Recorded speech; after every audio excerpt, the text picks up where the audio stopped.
صل على سيدنا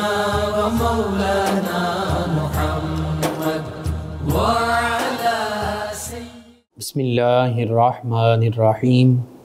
السلام علیکم ناظرین و سامعین کرام، پروگرام یاد الہی دیکھنے کے لیے، یاد الہی کے سابقہ تمام پروگرامز دیکھنے کے لیے، بالخصوص وظائف دیکھنے، سننے، جاننے اور پڑھنے کے لیے آپ ہمارے یوٹیوب چینل یاد الہی یعنی YAADSPEILAHI یوٹیوب چینل یاد الہی کو سبسکرائب بھی کیجئے، لائک بھی کیجئے، کمنٹس بھی کیجئے، تاکہ یاد الہی کے مختلف پروگرامز سے اور وظائف سے آپ مکمل رہنمائی حاصل کر سکیں۔ جی ناظرین و سامعین، پروگرام یاد الہی میں روزانہ عظیم ہستیوں کے تذکارے پاک کیے جاتے ہیں اور اس کے ساتھ ساتھ کچھ ایسے موضوعات پر گفتگو ہوتی ہے جن سے آپ کو رہنمائی حاصل ہوتی ہے۔ آج سیدنا ابو ذر غفاری رضی اللہ تعالیٰ عنہ آپ کے تذکارے پاک ہوں گے۔ اس سے پہلے کتاب الشفا سے آج کا خاص وظیفہ، اکثر ہمارے ویورز اور لسنرز بار بار گردے کی پتھری، پیتے کی پتھری یا گردوں سے درد کے حوالے سے وظائف پوچھتے ہیں، تو گردے مثانے یا پیتے کی پتھری ہو، یعنی گال بلیڈر ہو یا کڈنی سٹون ہو، اس حوالے سے سورہ بقرہ پہلا پارہ سورۃ البقرہ اس کی آیت مبارکہ 74، سورۃ البقرہ آیت مبارکہ 74 کو 41 بار پڑھ کر پانی پر دم کر کے مریض کو دیں، اول آخر تعقدات میں درود پاک پڑھ لیں، اور مریض کو دم کر کر یہ پانی دیں اور مریض اس وقت تک یہ پانی پیتا رہے جب تک مکمل افاقہ نہ ہو، انشاءاللہ شفا نصیب ہوگی۔ آیت مبارکہ اور اس کا ترجمہ آپ سماعت فرما لیں۔ اللہ سبحانہ وتعالی ارشاد فرماتا ہے وَإِنَّ مِنَ الْحِجَارَةِ لَمَا يَتَفَجَّرُ مِنْهُ الْأَنْهَارُ وَإِنَّ مِنْهَا لَمَا يَشَّقَّقُ فَيَخْرُجُ مِنْهُ الْمَاءُ وَإِنَّ مِنْهَا لَمَا يَهْبِطُ مِنْ خَشْيَةِ اللَّهِ وَمَا اللَّهُ بِغَافِلٍ عَمَّا تَعْمَلُونَ۔ ترجمہ کچھ یوں، اللہ سبحانہ وتعالی فرماتا ہے بے شک ان میں سے بعض وہ پتھر بھی ہیں جو پھٹ جاتے ہیں تو ان سے پانی ابل پڑتا ہے، پانی کے چشمے جاری ہو جاتی ہیں، اور بے شک ان میں سے بعض پتھر ایسے بھی ہیں جو اللہ کے خوف سے گر پڑتے ہیں، اور بعض چشمے ایسے ہیں کہ جن سے نہریں جاری ہو جاتی ہیں، اور اللہ فرماتا ہے اور اللہ تمہارے کاموں سے بے خبر نہیں۔ اسی طرح بعض اوقات گردوں میں درد بھی ہوتی ہے پتھری کی وجہ سے، تو گردے کی درد سے نجات کا روحانی علاج وہ یہ ہے کہ سورہ علم نشرح بسم اللہ الرحمن الرحیم کے ساتھ وضو کی حالت میں 11 مرتبہ پڑھیں، لیکن بارش کے پانی پر، بارش جب ہو، بارش کا پانی اکٹھا کر لیا جائے کسی صاف برتن میں، تو 11 مرتبہ سورہ علم نشرح بسم اللہ الرحمن الرحیم کے ساتھ باوضو اس بارش کے پانی پر پڑھ کر دم کریں، اول آخر تعقدات میں کم از کم 3 مرتبہ درود پاک پڑھ لیں، اور دن میں 4 مرتبہ اس دم کیے ہوئے بارش کے پانی کو 3 گھونٹ پئیں۔ وہ 4 مرتبہ کب پئیں گے؟ صبح ناشتے سے پہلے یہ 1 مرتبہ، پھر ظہر کے وقت 2 مرتبہ، پھر عصر کے بعد 3 مرتبہ، اور پھر سوتے وقت 4 مرتبہ۔ یہ 4 مرتبہ دن میں 3 گھونٹ پانی پئیں، اور ہر بار پانی پینے سے پہلے 7 مرتبہ درود ابراہیمی پڑھ لیں۔ نماز میں جو ہم درود پاک پڑھتے ہیں مکمل یہ پڑھیں، انشاءاللہ گردے کی بیماری اور دیگر جو گردے سے ریلیٹڈ بیماریاں ہیں، گردے کی پتھری بھی اگر ہے یا پتھری کا بھی درد ہے، تو اللہ تعالیٰ ان تمام بیماریوں سے شفا عطا فرمائے گا۔ تو یہ گردے، مثانے، پتے کی پتھری اور ان اعضاء کے درد اور یورین سے ریلیٹڈ جو جلن چبھن ہوتی ہے، درد ہوتی ہے، یا یورین تھوڑا تھوڑا آتا ہو، تو یہ یورالوجسٹ سے ریلیٹڈ جتنی ڈیزیزز ہیں، جتنی بیماریاں ہیں، ان میں یہ 2 وظائف آپ کو ضرورت ہے ضرور اپنے معمول کا حصہ بنائیں، انشاءاللہ اللہ تعالیٰ شفا عطا فرمائے گا۔ اپنے اعزاء قریبا، رشتہ دار، دوست احباب، پڑوسی، محلہ دار، امت مسلمہ تک پہنچائیے۔ میرے آپ کے ہمارے بتانے سے امت مسلمہ سے ہمارے کسی بھی مسلمان بہن بھائی، کسی مسلمان فرد کا فائدہ ہوتا ہے، انشاءاللہ یہ ہمارے لیے دین و دنیا آخرت میں بھلائی، فائدے، نجات اور شفا کا باعث ہوگا۔ اللہ سبحانہ و تعالی ہمیں آسانیاں عطا فرمائے، ہمیں آسانیاں بانٹنے والا بنائے، مشکلات سے ہماری حفاظت فرمائے، آمین۔ جی ناظرین و سامعین، سیدنا ابو ذر غفاری رضی اللہ تعالی عنہ صحابی رسول، السابقون الاولون من المہاجرین والانصار، السابقون الاولون میں خاص طور پر شامل، پھر رضی اللہ عنہم ورضوا عنہ کے مصداق، اور نبی رحمت صلی اللہ علیہ وآلہ وسلم پر سب سے پہلے ایمان لانے والوں میں، آقا کریم صلی اللہ علیہ وآلہ وسلم کی بارگاہ میں حاضر رہنے والوں میں، اسلام کی خاطر قربانیاں دینے والوں میں آپ شامل ہیں۔ تفصیل سے آپ کا تذکرہ پاک ہوگا۔ آپ کا اسم گرامی جندب بن جنادہ ہے، اصل نام جندب ہے، اور اپنی کنیت ابو ذر، اس سے آپ زیادہ معروف ہیں، مشہور ہیں، جانے جاتے ہیں۔ تو یوں سیدنا ابو ذر غفاری رضی اللہ عنہ آپ کہلاتے ہیں۔ قبیلہ آپ کا بنو غفار یا بنو غفار، دونوں پروننسیشن جو ہیں، دونوں تلفظ جو ہیں ان کے ساتھ بولا جاتا ہے۔ عربک کے کئی الفاظ ایسے ہیں جن کے تلفظ جو ہیں وہ 2 طریقوں سے 3 طریقوں سے بھی بولے جا سکتے ہیں۔ اسی طرح آپ کے قبیلے کا اگر ہم ذکر کریں بنو غفار کا، تو عرب ہی کا ایک ذیلی قبیلہ، اس قبیلے کا معاملہ یہ تھا کہ یہ مکہ المکرمہ سے تھوڑا ایک طرف، ایک سائیڈ پر واقع ہے، یہاں لوگ اس قبیلے کے لوگ جو ہیں وہ رہتے تھے۔ تو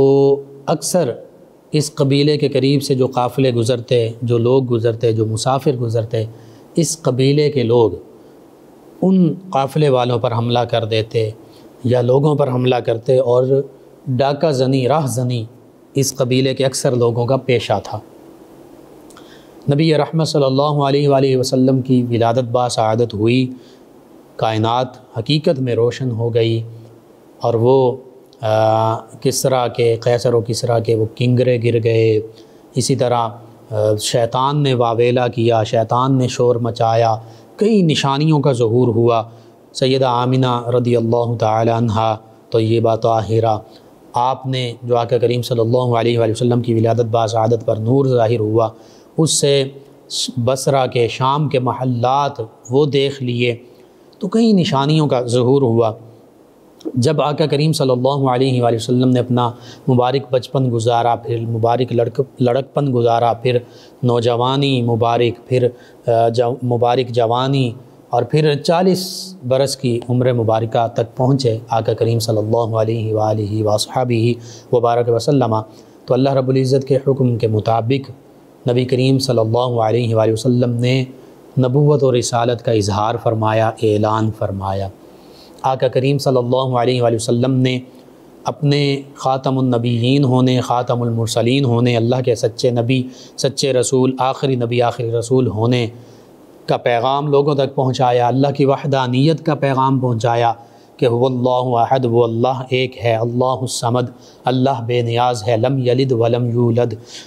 اس نے کسی کو جنا نہیں، وہ کسی سے جنا نہیں گیا، ولم یکن لہ کفوا احد، پوری مخلوق میں کوئی اس کی برابری کا دعویٰ نہیں کر سکتا، کوئی اس کا ہمسر نہیں، کوئی اس کے برابر نہیں۔ اور پھر انی ارسلت الی الخلق کافہ، یہ بھی فرمایا نبی کریم صلی اللہ علیہ وآلہ وسلم نے کہ میں تمام مخلوق کی طرف، تمام کائنات کی طرف،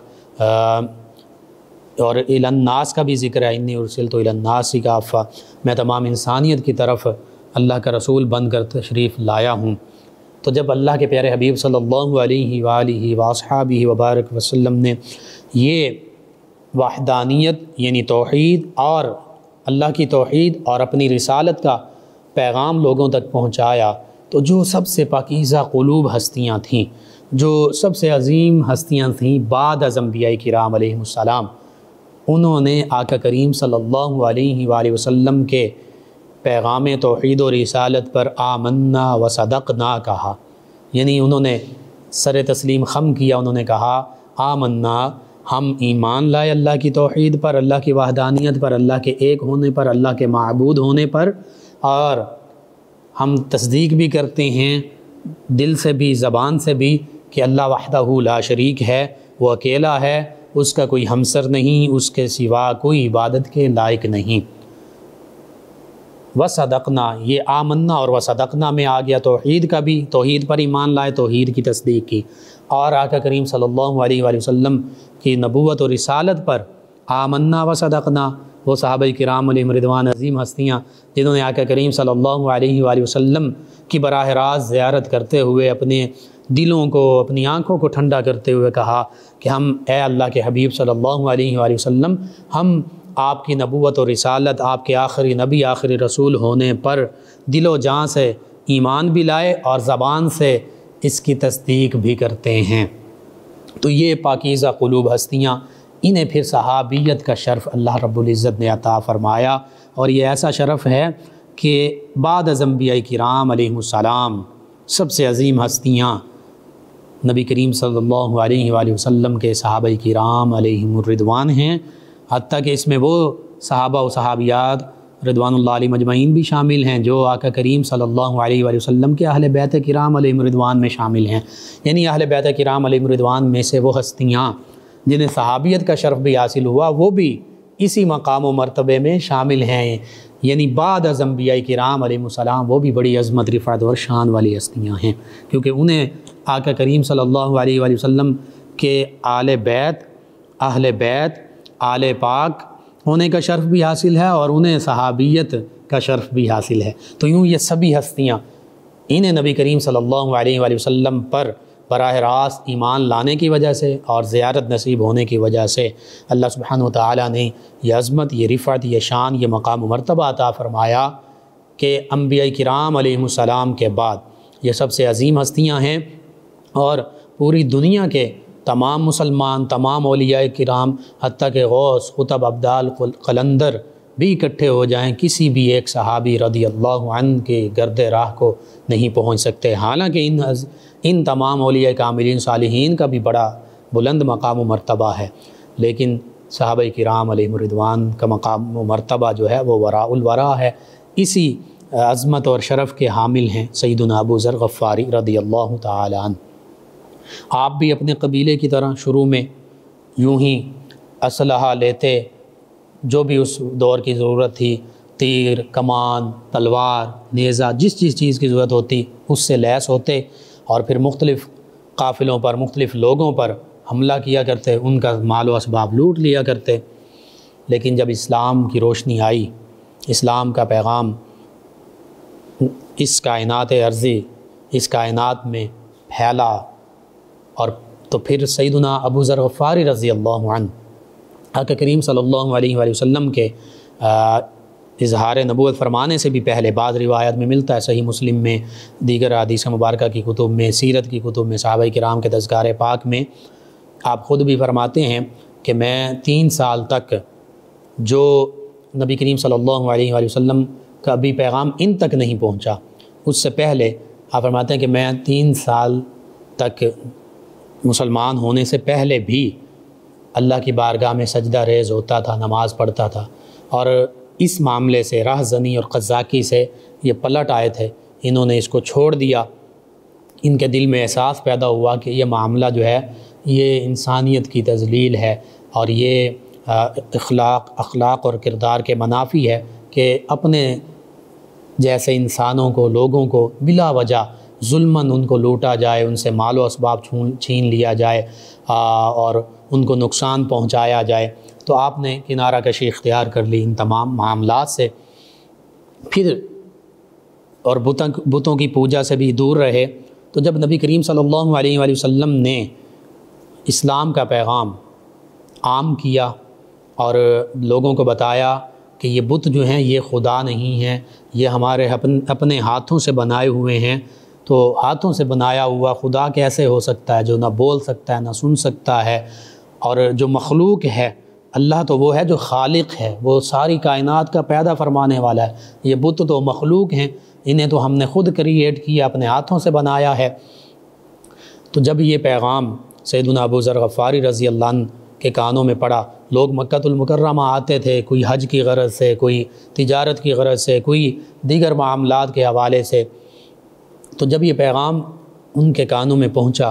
سیدنا ابو ذر غفاری رضی اللہ عنہ کے، تو انہوں نے بڑا اس کو پسند کیا، اور ان کے بھائی انیس انہوں نے بھی بعد میں اسلام قبول کیا، صحابیت کا شرف پایا۔ تو یہ شاعر تھے، انہیں کہا، یہ مکۃ المکرمہ آ رہے تھے، غالباً سیدنا ابو ذر غفاری رضی اللہ عنہ کی والدہ بیمار تھیں یا کوئی اور معاملہ تھا جس وجہ سے یہ خود فوری مکۃ المکرمہ نہ آ سکے، تو اپنے بھائی کو جب یہ مکۃ المکرمہ آنے لگے، انہوں نے کہا کہ وہ جو اللہ کے نبی تشریف لائے ہیں ان کا جو پیغام ہے ان پر غور کرنا، ان سے ملاقات کرنا اور مجھے آ کے بتانا کہ ان کا پیغام کیا، وہ کیا فرماتے ہیں، وہ کیا کہتے ہیں۔ انیس جو ہیں یہ مکۃ المکرمہ آئے، جو بھی ان کی مصروفیت تھی، مشاعرہ کا ذکر کیا گیا کہ کسی مشاعرے میں شریک ہونا تھا، تو آقا کریم صلی اللہ علیہ وآلہ وسلم کا پیغام انہوں نے حاصل کیا، اور غالباً نبی کریم صلی اللہ علیہ وآلہ وسلم سے ملاقات ہوئی۔ واپس جب گئے تو جا کر سیدنا ابو ذر غفاری رضی اللہ عنہ کو بتایا کہ بالکل وہ اللہ کے نیک بندے ہیں، وہ برائی سے روکتے ہیں، برے کاموں سے، ظلم سے منع کرتے ہیں، وہ اچھے نیک کاموں کا حکم دیتے ہیں، انصاف کا حکم دیتے ہیں۔ تو سیدنا ابو ذر غفاری رضی اللہ عنہ نے ان باتوں کو قبول کیا، لیکن آپ کی دلی تسلی اور تشفی نہ ہوئی۔ پھر آپ نے خود مکۃ المکرمہ کی جانب رخت سفر باندھا اور مکۃ المکرمہ حاضر ہو گئے۔ جب آپ مکۃ المکرمہ حاضر ہوئے، چونکہ آپ کو یہ پتہ چل چکا تھا کہ مکۃ المکرمہ کے لوگ جو ہیں وہ نبی کریم رؤوف الرحیم علیہ الصلاۃ والتسلیم سے دشمنی رکھے ہوئے ہیں، یعنی چند ایک لوگوں نے صحابیت کا شرف پا لیا ہے، اسلام لے آئے ہیں۔ چونکہ نبی کریم صلی اللہ علیہ وآلہ وسلم نے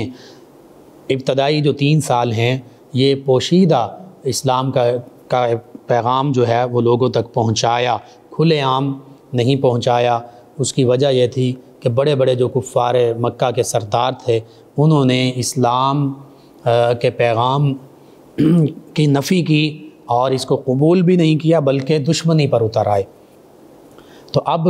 جو بھی صحابی رضی اللہ عنہ اپنے اسلام کو ظاہر کرتے تو انہیں زد و کوب کیا جاتا، ان پر ظلم و ستم کیا جاتا، انہیں مارا پیٹا جاتا۔ تو سیدنا ابو ذر غفاری رضی اللہ عنہ فرماتے ہیں کہ میں مکۃ المکرمہ آیا، حرم مکہ میں کعبۃ اللہ بیت اللہ کے حرم میں بیٹھ گیا، پورا دن گزر گیا۔ تو اس ڈر سے کہ اگر میں لوگوں سے پوچھوں گا تو یہ سمجھیں گے کہ یہ بھی انہی کے دین پر ہیں تو مجھے ماریں پیٹیں گے، کہتے ہیں کہ میں خاموش رہا۔ شام کے وقت سیدنا علی المرتضیٰ کرم اللہ وجہ الکریم، آپ نے دیکھا کہ ایک مسافر بیٹھا ہے، تو آپ سیدنا ابو ذر غفاری رضی اللہ عنہ کی طرف آئے اور پوچھا کہ آپ مسافر ہیں، آپ میرے ساتھ چلیں، رات میرے پاس رہیے۔ سیدنا ابو ذر غفاری رضی اللہ عنہ خاموشی سے چل پڑے۔ رات کو سیدنا علی المرتضیٰ کرم اللہ وجہ الکریم کے مہمان بنے، مہمان نوازی کی گئی۔ صبح پھر دوبارہ کوئی بات کسی قسم کی نہیں کی کہ میں کس مقصد کے لیے آیا ہوں، پھر دوبارہ حرم کعبہ میں آ کر بیٹھ گئے۔ پھر اسی طرح دن گزر گیا۔ پھر سیدنا علی المرتضیٰ کرم اللہ وجہ الکریم دوسرے دن آئے،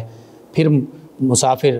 سمجھ کر انہیں مہمان سمجھ کر اپنے ساتھ لے گئے، رات اپنے پاس ٹھہرایا، مہمان نوازی کی۔ صبح پھر یہ حرم مکہ میں آ گئے۔ اسی طرح 2-3 دن یہ ہوتا رہا۔ تیسرے دن جب سیدنا علی المرتضیٰ کرم اللہ وجہ الکریم ان کو اپنے ساتھ لائے تو پوچھا کہ اے اللہ کے بندے، آپ کس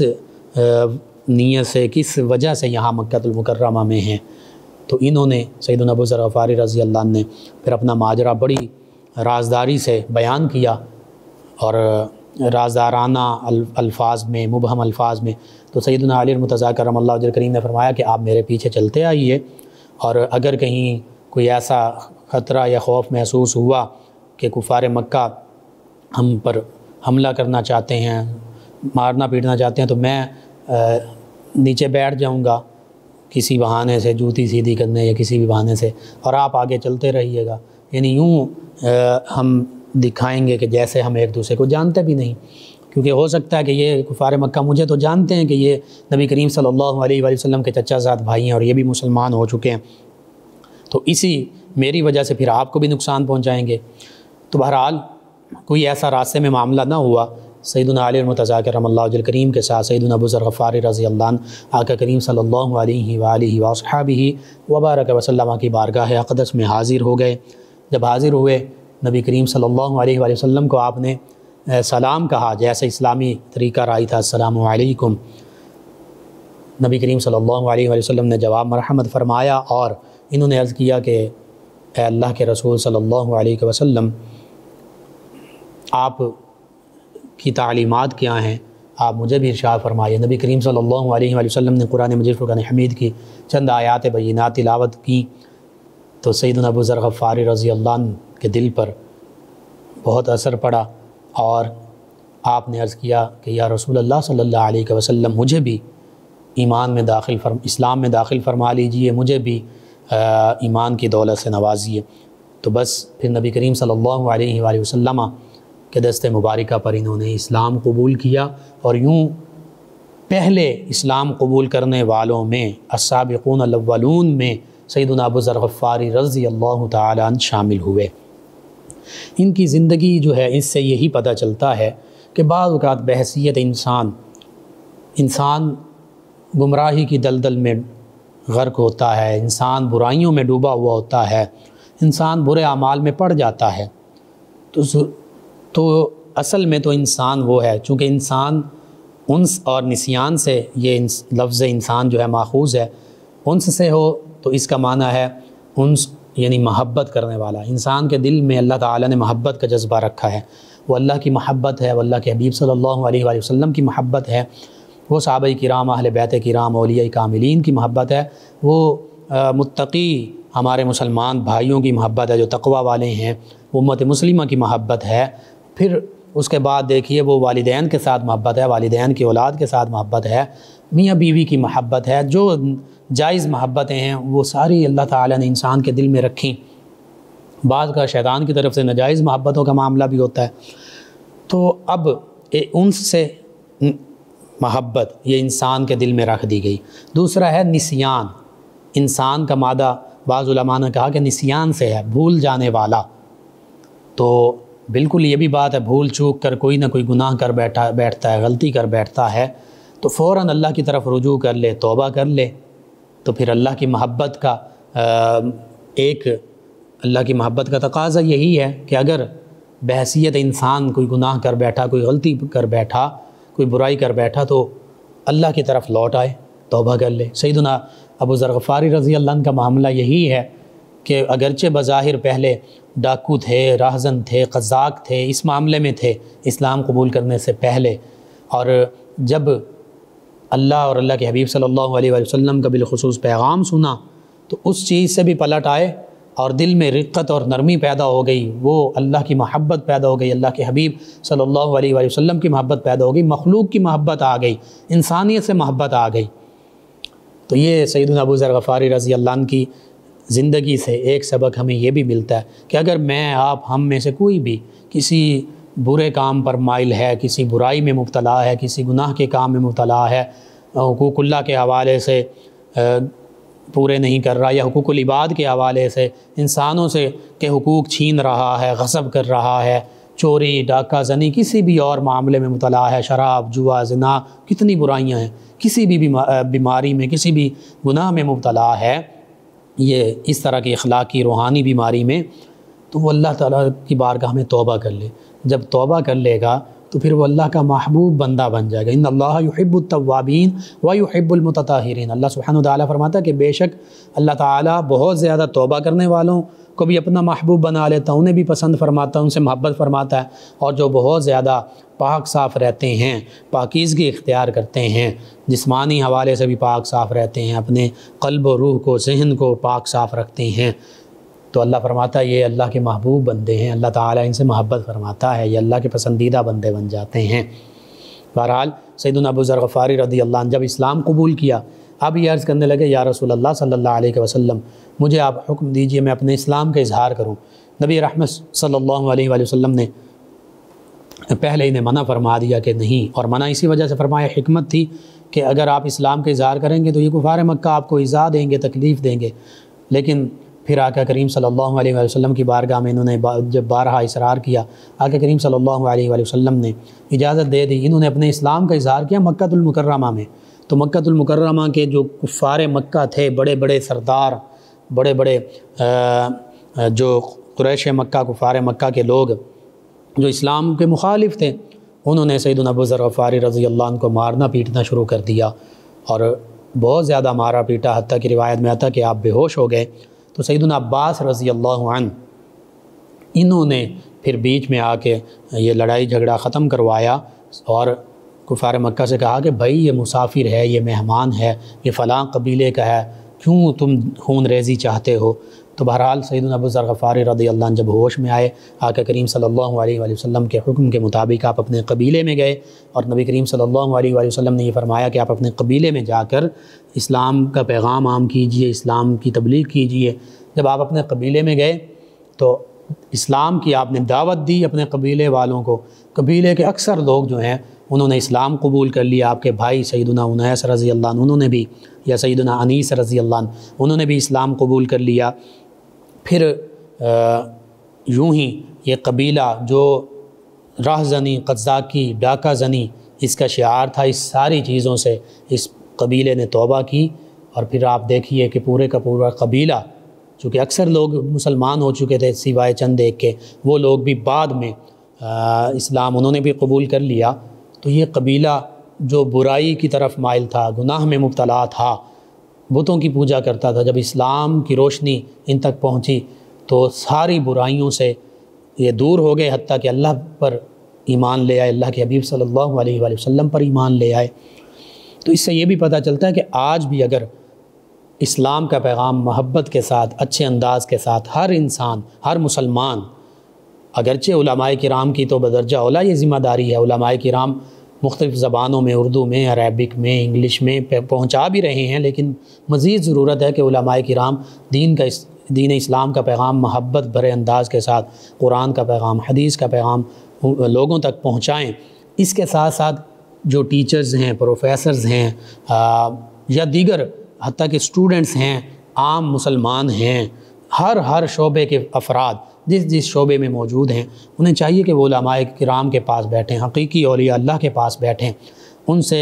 ظاہری اور روحانی علوم اور فیوز و برکات حاصل کریں، اور جو حاصل کریں علم اسے آگے سے آگے پہنچاتے جائیں۔ یہ ہر بندہ مومن کی ذمہ داری ہے اپنی اپنی سطح پر، بلغوا عنی ولو آیہ کے تحت، کہ اگر ایک آیت بھی، ایک جملہ بھی، اسلام کا ایک پیغام بھی تمہارے پاس ہے تو اسے اللہ کے حبیب صلی اللہ علیہ وآلہ وسلم فرماتے ہیں کہ اسے پھر آگے انسانیت تک پہنچاؤ۔ بہرحال اس سے بھی یہی ہمیں درس ملتا ہے کہ اگر آج بھی کسی بھی دین کے ماننے والے اور کسی بھی برائی میں مبتلا لوگ، حتیٰ کہ بڑے بڑے قبیلے اور فیملیز اور خاندان، وہ اسلام کے حقیقی دامن میں آ جائیں، پناہ لے لیں، تو پھر ان کی دنیا بھی سنور سکتی ہے، ان کی آخرت بھی سنور سکتی ہے۔ نبی کریم صلی اللہ علیہ وآلہ وسلم نے مدینہ طیبہ کی جانب ہجرت فرمائی، سیدنا ابو ذر غفاری رضی اللہ عنہ اپنے قبیلے میں چلے گئے، تبلیغ فرماتے رہے، لوگوں کو اسلام کی طرف مائل کرتے رہے، لوگ اسلام قبول کرتے رہے۔ پھر مدینہ طیبہ میں ہجرت نبوی صلی اللہ علیہ وآلہ وسلم کے بعد غزوہ بدر پیش آئی، غزوہ احد کا معرکہ پیش آیا، پھر غزوہ خندق اور دیگر کئی غزوات، کئی سرایا جو ہیں وہ پیش آئے۔ غالباً غزوہ خندق کے بعد 5 یا 6 ہجری میں سیدنا ابو ذر غفاری رضی اللہ تعالیٰ عنہ مدینہ طیبہ حاضر ہوئے، اور پھر اصحاب صفہ میں شامل ہوئے۔ یہ بھی آپ کو شرف حاصل ہوا، السابقون الاولون میں شامل ہوئے، پھر اصحاب صفہ میں شامل ہوئے، اور اکثر وقت نبی کریم صلی اللہ علیہ وآلہ وسلم کی معیت رفاقت میں گزارا کرتے۔ نبی کریم صلی اللہ علیہ وآلہ وسلم کی بارگاہ میں کوئی چیز ہدیتاً پیش کی جاتی تو نبی کریم صلی اللہ علیہ وآلہ وسلم سب سے پہلے انہیں، چونکہ مہمان بھی تھے، کتنے دور سے اپنا قبیلہ چھوڑ کر آئے تھے، تو انہیں نبی کریم صلی اللہ علیہ وآلہ وسلم عطا فرماتے، ان سے ابتدا فرماتے۔ اسی طرح نبی کریم صلی اللہ علیہ وآلہ وسلم کی بارگاہ میں حاضر خدمت رہتے، نبی کریم صلی اللہ علیہ وآلہ وسلم کی خدمت کرتے، آقا کریم صلی اللہ علیہ وآلہ وسلم کے فرامین مبارکہ سماعت کرتے، حتیٰ کہ 281 احادیث مبارکہ ان سے مروی ہیں مختلف سیاستہ اور دیگر احادیث مبارکہ کی کتب میں، یعنی 281 احادیث مبارکہ انہوں نے روایت کی۔ پھر غزوہ تبوک کا موقع آتا ہے۔ اب غزوہ تبوک جسے جیش الاسرہ بھی کہتے ہیں، اسرت یعنی تنگ دستی والی جنگ، اس جنگ میں گرمی کا معاملہ، قحط کا معاملہ، پھر دور دراز علاقے میں جا کر جنگ لڑنی ہے تبوک کے مقام پر، اور پھر اسی غزوہ میں سیدنا ابو بکر صدیق رضی اللہ عنہ نے اپنے گھر کا سارا سامان نبی کریم صلی اللہ علیہ وآلہ وسلم کی بارگاہ میں اسلام کی خاطر پیش کر دیا۔ سیدنا عمر فاروق اعظم رضی اللہ عنہ نے گھر کا آدھا سامان پیش کر دیا۔ سیدنا عثمان، سیدنا عبد الرحمن رضی اللہ عنہما، انہوں نے کئی اونٹ، سینکڑوں اونٹ جو ہیں وہ آقا کریم صلی اللہ علیہ وآلہ وسلم کی بارگاہ میں پیش کر دیے۔ خواتین نے سونے کے زیورات پیش کر دیے۔ کئی صحابہ کرام، حتیٰ کہ ایسے صحابہ کرام علیہم رضوان جنہوں نے ایک دن کی مزدوری جو کھجوریں کمائیں، کھجوریں اجرت میں ملیں، وہ ساری کی ساری صحابہ کرام علیہم رضوان کے زیادہ راہ کے لیے، سفر میں کھانے کے لیے وہ پیش کر دیں۔ آقا کریم صلی اللہ علیہ وآلہ وسلم نے وہ جو صحابی جو مزدور تھے وہ کھجوریں لائے، 1 2 4 کلو کھجوریں تھیں، ان کو سب سے اوپر رکھا اور ان کو پھیلا دیا، یعنی ان کے اخلاص کو اتنا قبول فرمایا۔ تو پتہ چلتا ہے کہ اپنی بساط کے مطابق جتنا زیادہ سے زیادہ ہو سکے، بظاہر وہ کم ہی ہو، وہ اللہ کی بارگاہ میں قبول ہو جاتا ہے۔ اور ایسے سیدنا ابو بکر رضی اللہ عنہ کے سارا گھر کا سامان اللہ کی بارگاہ میں پیش کر دیا، اللہ کے حبیب صلی اللہ علیہ وآلہ وسلم کی بارگاہ میں پیش کر دیا۔ آقا کریم صلی اللہ علیہ وآلہ وسلم نے پوچھا کہ گھر والوں کے لیے کیا رکھا؟ تو عرض کیا یا رسول اللہ صلی اللہ علیہ وسلم، اللہ اور اس کے رسول صلی اللہ علیہ وآلہ وسلم کو گھر والوں کے لیے چھوڑ آئے ہوں، یعنی اللہ اور اس کے حبیب کی محبت گھر والوں کے لیے ہے تو سب کچھ ہے۔ سیدنا ابو ذر غفاری رضی اللہ عنہ، آپ کا جانور سست تھا تو صحابہ کرام علیہم رضوان نبی کریم صلی اللہ علیہ وسلم تبوک کی جانب چل پڑے، اونٹوں پر، گھوڑوں پر، سواریوں پر، تو آپ اپنی سواری پر سوار ہوئے، لیکن سواری جو ہے وہ کمزور تھی، بہت آہستہ چلتی تھی، اس کو چلانے کی کوشش کی، نہیں، آہستہ آہستہ چل رہی ہے۔ اب دل میں یہ ہے کہ میں کہیں پیچھے نہ رہ جاؤں، تو اس سواری کو وہیں چھوڑا، اپنا سامان جو بھی تھا وہ ساتھ لیا، جو سامان حرب تھا، لڑنے کے لیے جو بھی سامان تھا، زیادہ راہ تھا، اپنے ساتھ لیا، پشت پر باندھا اور پیدل چل پڑے۔ کہیں دوڑ رہے ہیں، کہیں چل رہے ہیں، دوڑتے دوڑتے چلتے چلتے تبوک کے قریب پہنچے۔ نبی کریم صلی اللہ علیہ وآلہ وسلم نے جب دور سے دیکھا کہ گرد اڑ رہی ہے تو فرمایا کہ ابو ذر ہی ہوگا۔ صحابہ کرام علیہ رضوان نے بھی غور سے دیکھا تو عرض کیا یا رسول اللہ صلی اللہ علیہ وسلم، ابو ذر ہی ہیں۔ تو نبی کریم صلی اللہ علیہ وآلہ وسلم نے پھر ان کے لیے فرمایا کہ یہ تنہا ہی چلتے ہیں اور تنہا ہی یہ وصال پائیں گے اور جنت میں بھی تنہا جائیں گے۔ اور پھر وہ 2 نشانیاں آقا کریم صلی اللہ علیہ وآلہ وسلم کے فرامین مبارک کے مطابق یہیں دنیا میں پوری ہو گئیں، اور تیسری بھی پوری ہوگی، جنت میں جائیں گے اپنی شان کے ساتھ تنہا۔ تو غزوہ تبوک میں یوں شامل ہوئے، دیگر غزوات میں بھی بعد میں شامل رہے۔ اور پھر سیدنا ابو بکر صدیق، سیدنا عمر فاروق اعظم رضی اللہ عنہ، ان سبھی خلفائے راشدین، سیدنا عثمان رضی اللہ عنہ، ان کے عہد مبارکہ میں موجود رہے۔ یہ بہت زیادہ قناعت پسند تھے، مال و دولت سے بہت دور رہتے تھے، انہوں نے بالکل ایک سائیڈ پر رہتے تھے، دنیاوی خواہشات، دنیاوی آسائشات ان کے پیچھے کبھی نہیں پڑے، بلکہ جب سیدنا عثمان ذو النورین رضی اللہ عنہ کی عہد خلافت آیا تو مدینہ طیبہ سے باہر مقام ربضہ یہاں پر انہوں نے قیام کیا، ایسے ہی کچا سا مکان، جھونپڑی اور سادہ سی خوراک، کسی قسم کا کوئی مال و دولت نہیں ہے اپنے پاس، کسی قسم کی کوئی چیز دنیا کی اکٹھی نہیں کی، اور اب آخری وقت ہے، وصال پانے لگے ہیں، تو اپنی زوجہ سے ام ذر رضی اللہ عنہا ان سے فرماتے ہیں کہ اے ام ذر، میرا وصال کا وقت قریب ہے، اور میں نے نبی کریم صلی اللہ علیہ وآلہ وسلم سے جب ہم ان کی بارگاہ میں حاضر تھے، آقا کریم صلی اللہ علیہ وسلم کی بارگاہ میں، تو سنا تھا کہ تم میں سے، آقا کریم نے فرمایا تھا تم میں سے ایک شخص ایسا ہوگا جو بالکل تنہا علیحدگی میں وصال پائے گا۔ تو فرماتے اپنی زوجہ سے فرمانے لگے کہ مجھے یقین ہے کہ میرے جو وہ ساتھی تھے وہ اللہ کی بارگاہ میں حاضر ہو گئے، میں ہی اکیلا بچ گیا ہوں، تو میں یہاں پر وصال پاؤں گا۔ جب میرا وصال ہو جائے تو باہر دیکھنا کوئی قافلہ آ رہا ہوگا، ان سے کہنا وہ میرا جنازہ پڑھا دیں گے۔ تو بس ان کا وصال ہوا 32 ہجری میں، تو ان کی زوجہ نے دیکھا تو ایک قافلہ چلا آ رہا ہے۔ جب وہ قافلہ قریب آیا تو انہوں نے پکارا کہ اے اللہ کے بندوں، یہاں ایک صحابی رسول صلی اللہ علیہ وآلہ وسلم وہ وصال پا گئے ہیں، ان کے تجہیز و تکفین میں شامل ہو جاؤ۔ تو وہ بھی صحابہ کرام اس قافلے میں شامل تھے۔ سیدنا عبداللہ بن مسعود رضی اللہ عنہ بالخصوص ان کا ذکر ملتا ہے۔ تو وہ جب آئے انہوں نے دیکھا سیدنا ابو ذر غفاری رضی اللہ عنہ وصال پا چکے ہیں، اور بعض روایت میں یہ کہ ان کے وصال پہ آنے سے پہلے کچھ باتیں بھی ہوئیں۔ بہرحال سیدنا عبداللہ بن مسعود رضی اللہ عنہ نے ان کی نماز جنازہ پڑھائی اور وہیں پر ان کی تدفین کی گئی۔ یہ سیدنا ابو ذر غفاری رضی اللہ عنہ کہ پہلی زندگی کیسے تھی، کیسے اسلام میں کنورٹ ہوئے، کیسے پہلے معاملات کو چھوڑا اور پھر اسلام کے لیے اپنا تن من دھن سب کچھ قربان کر دیا، اور پھر کیسی سادہ زندگی گزاری، حتیٰ کہ بعض اوقات فاقے بھی ہوتے تھے لیکن کبھی اللہ کا شکوہ نہیں کیا۔ یہ آج کہ ہمارے تمام مسلمانوں کے لیے بالعموم اور بالخصوص ہمارے وہ مسلمان بہن بھائی، وہ مسلمان خاندان کہ جن کو آزمائش ہے اس حوالے سے کہ فاقوں کی نوبت آ جاتی ہے، سیدنا ابو ذر غفاری رضی اللہ عنہ بالخصوص ان کے لیے مشعل راہ، آقا کریم صلی اللہ علیہ وسلم کی ذات مشعل راہ۔ اکثر سیدہ عائشہ صدیقہ فرماتی کئی کئی دن تک گھر میں چولہا نہیں جلتا تھا۔ اہل بیت اطہار علیہ رضوان کا یہ معاملہ، صحابہ کرام علیہ رضوان، بعض کا صرف کھجوروں پر گزارا کیا جاتا تھا۔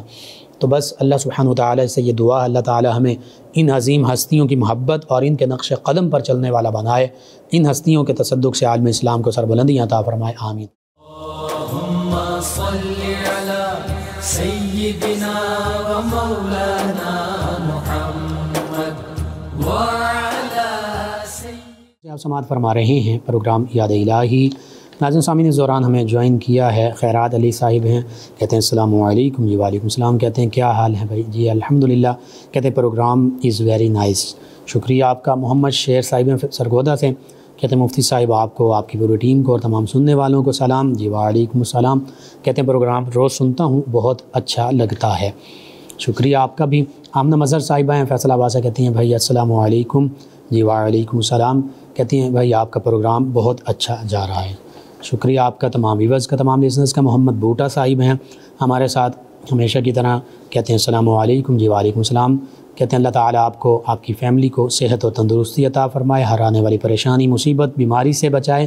اور بار بار مدینہ پاک کی زیارت کروائے، زندگی میں ڈھیروں خوشیاں اور آسانی عطا فرمائے، اور جو اس دنیا سے چلے گئے اللہ تعالیٰ ان کی مغفرت فرمائے اور جنت الفردوس میں اعلیٰ مقام عطا فرمائے، آمین۔ کہتے ہیں میں آپ کو دعاؤں میں یاد رکھوں گا۔ جی اللہ تعالیٰ میرے آپ کے ہم سب کے امت مسلمہ کے حق میں یہ دعائیں قبول فرمائے۔ آپ کا شکریہ، آپ اپنی دعاؤں سے ہمیں نوازتے ہیں۔ ارسلان علی صاحب ہیں فیصل آباد سے، کہتے ہیں کہ السلام علیکم بھائی۔ جی وعلیکم السلام۔ کہتے ہیں کہ how are you? I am fine. کہتے ہیں بھائی وظیفہ اگین ریڈ کر دیں۔ چلیں جی، سورہ بقرہ، سورۃ البقرہ، پہلا پارہ، آیت مبارکہ 74، اس کو 41 مرتبہ پڑھنا ہے، اور پانی پر دم کر کے مریض کو پلاتے رہیں، انشاءاللہ اللہ تعالیٰ شفا عطا فرمائے گا۔ ایک اور لسنر ہیں اسد صاحب فیصل آباد سے، کہتے ہیں کہ کسی دن جمعۃ المبارک کے دن پر، جمعۃ المبارک کی نماز جمعہ کے دن کی فضیلت اور نماز جمعہ کی جو فضیلت ہے، جمعۃ المبارک کے دن کی جو فضیلت ہے، اس کے بارے میں ذکر کریں تفصیل سے۔ جی انشاءاللہ کوشش کرتے ہیں، ضرور کسی دن اس پر بات کریں گے، کلام کریں گے۔ آپ تمام ویورز کا، لسنرز کا شکریہ، آپ ہمیں جوائن کرتے ہیں، پروگرام یاد الہی میں شامل ہوتے ہیں، اپنے فیڈ بیک سے آگاہ کرتے ہیں۔ ناظرین و سامعین، پروگرام یاد الہی کا وقت ختم ہو جاتا ہے، انشاءاللہ کل صبح دوبارہ آپ سے ملاقات ہوگی پروگرام یاد الہی میں۔ اپنے میزبان محمد لقمان رضا اور ہماری ٹیم کو اجازت دیجیے، اللہ نگہبان۔ اللہم صلی علی سیدنا و مولانا